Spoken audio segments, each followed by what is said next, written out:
เห็ดเป็นหน่วยเลยทุกคน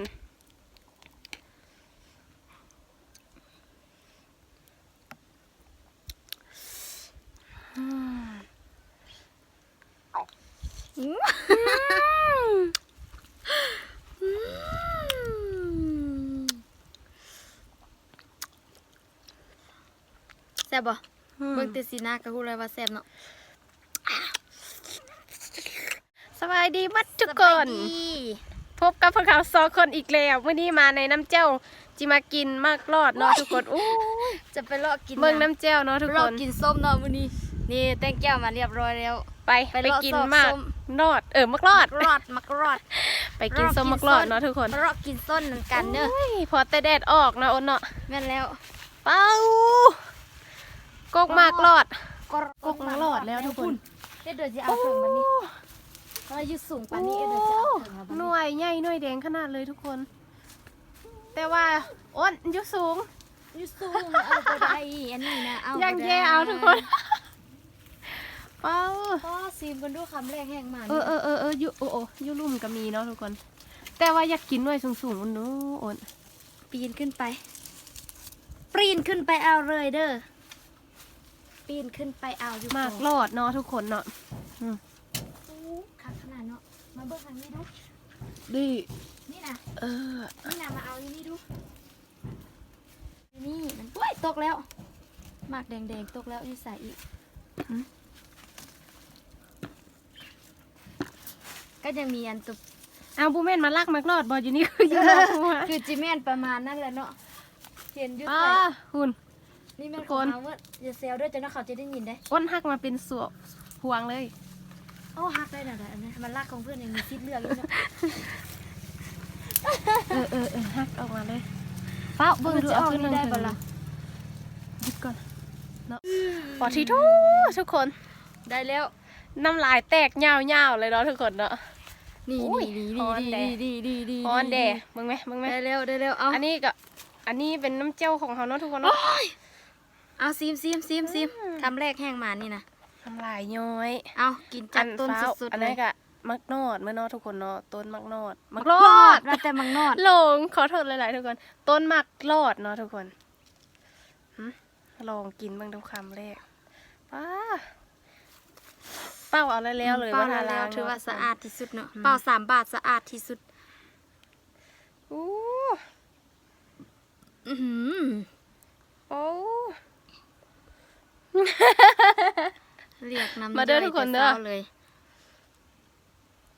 อืมบัดนี้ค่อยก็จะขอกินจักคำ2 คำกันเด้อมาจำแจวก่อนนี่เนาะเอากินเท่าละคำรวดจังแซ่บนี่อืม แซ่บจนใหญ่เลยทุกคน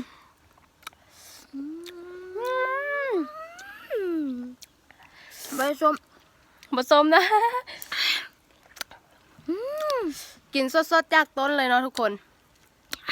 แซ่บขนาดเลยอีกบ่ น้ำเจียวปลาแดก เจ้าปลาแดกมาเด้อทุกคนเด้อกินแบบสดๆเลยเนาะ กินแซ่บๆให้เบิ่งอีกดู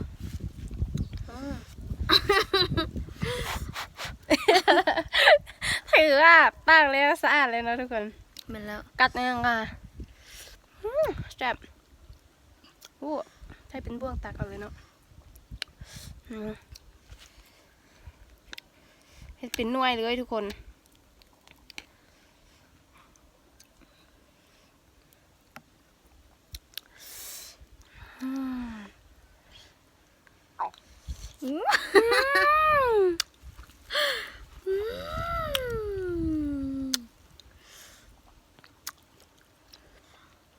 แซ่บบ่เบิ่งแต่สีหน้าก็รู้เลยว่าแซ่บเนาะขออีกคำก่อนเด้อ สุดยอดเลยทุกคน ขออีกค ยองนะนี่ทุกคนสดๆจากต้นเลยเนาะนี่มันขาอยู่ต้นอยู่เลย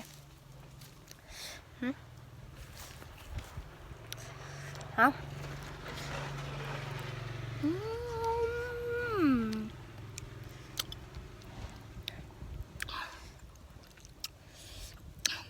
มาเด้อทุกคนเด้อ พอแล้วพอแล้ว พอแล้ววะ พอแล้ว อุ้ยเอาอีกคำหนึ่งไว้แซ่บ จะ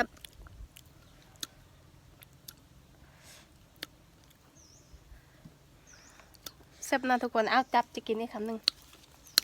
ยังยากอยู่อันนี้ก็ได้เนาะอันนี้เยอะๆนี่เนาะทุกคนเนาะ แซ่บให้กาดบ่ เมียนแล้วแซ่บอีหลีอีหลอ ส้มจีดจัดส้มได้ใจขนาดเลย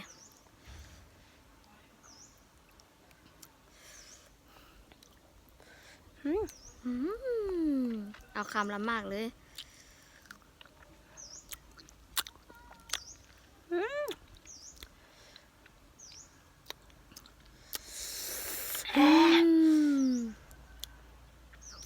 จะคำบ่ทุกคนอู้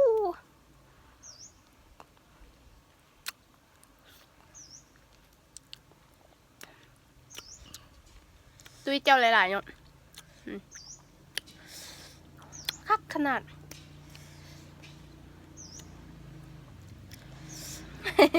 อยากอะ กินไวๆแม่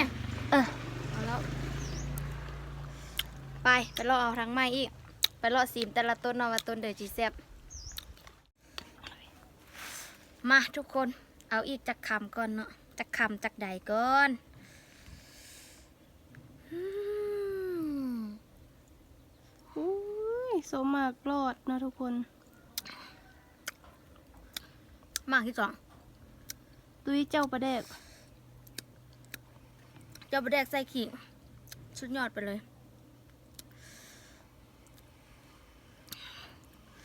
มาเด้อกินน้ำเดียวเด้อ อืม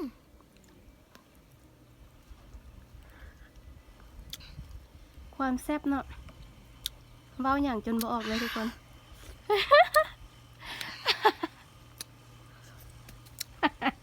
แซ่บหลายเนาะ